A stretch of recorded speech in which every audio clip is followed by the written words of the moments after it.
Next up on today's agenda as a speaker, we have Mr. Deepak Garg. He is the Chief Compliance Officer and MLRO at M2 Dubai. He Vanakkam, Namaste, and Salam Alaikum to everyone. First of all, really want to thank Bala and the organizers to create such a great event where each one of us is able to delve on the roots from where we all came from and the real raw stories. From the outside, it looks like some of us have just got everything on the silver platter, which is a kind of illusion, but that's not the truth. I think hearing to some of the speakers, it's been so inspiring. Some of the guys who have come from rural cities, the villages. Yeah. So just to talk to you about myself, today, after 2 decades of professional experience, I just want to throw some light of how I reached the stage where I am today, and honored to speak and share my story with all of you. I was born and brought up in Chennai. I'm a North Indian, right? Born to someone who was a CFO of Taj Group of Hotels. One thing which was pretty common amongst all of us was a hero, a father, right? So I'm no indifferent to that. Of course, my hero forever is my father. People ask me if I've seen God. For me, my father is my God. And I think one of the reasons why I'm here today is for my father, the way how he has brought me up. The most important thing that my father taught me was financial independence, right? Right from the age when I was in the school. Even though my father has every ability to give me the comfort, to go in a luxury car to my school or university or whatsoever, he told me that you need to earn that independence on yourself and not just rely on what I can provide you. That is going to make you more complacent and may not let you be what you want to be in life, which I truly believed in.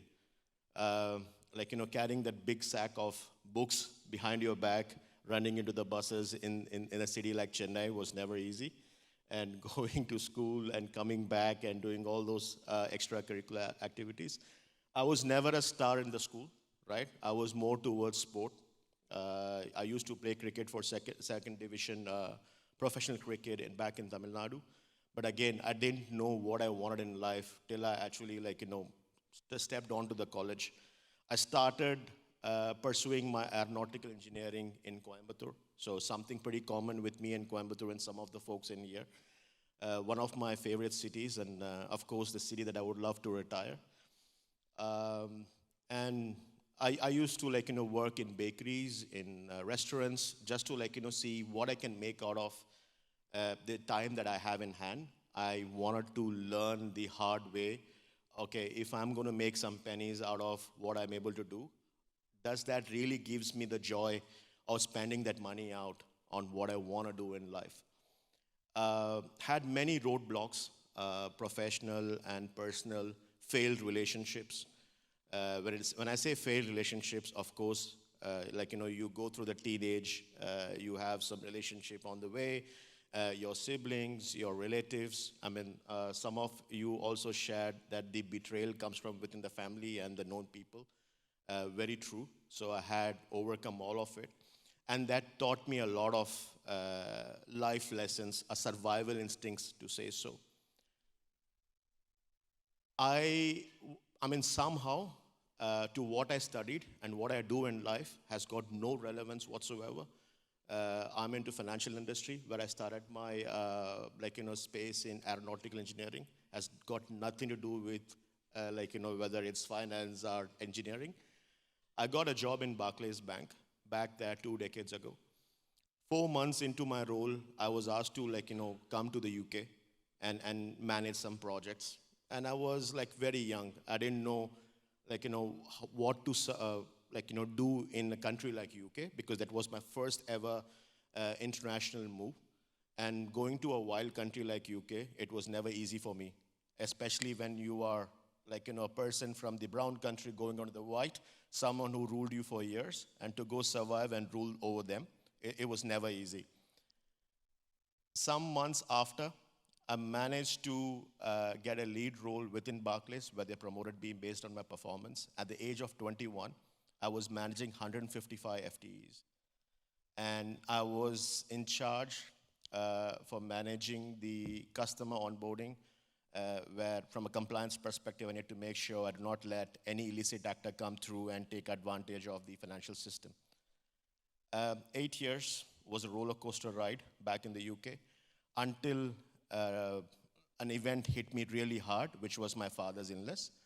And that pushed me to move back to India, which I don't regret. But however, I wanted to spend the last days that I could do with my father. So I took a sabbatical, move back to India. I was with him. I lost my father, which was the biggest loss that I could ever say, in my life. And that really put me onto the edge that I did not want to live anymore, right? Because that's how I admired my father, and I still do.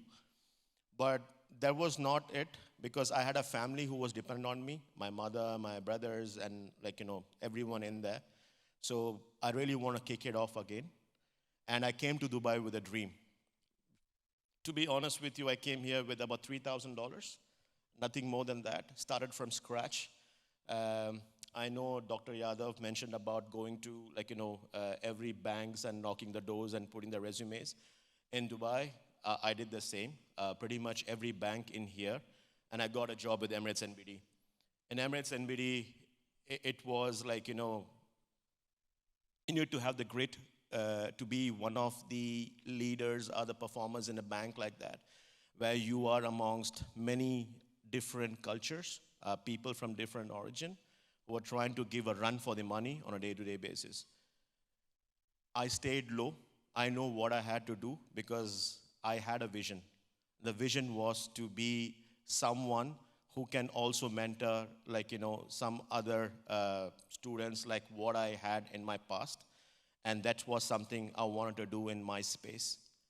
From there on, I kept learning day by day because I'm a constant believer of that you need to learn every day. Learning never stops, and that's the key for the success that where I am today. Today, after 2 decades of what I've experienced, I can proudly say that I'm one of the only Indian in the Blockchain Global Council, right?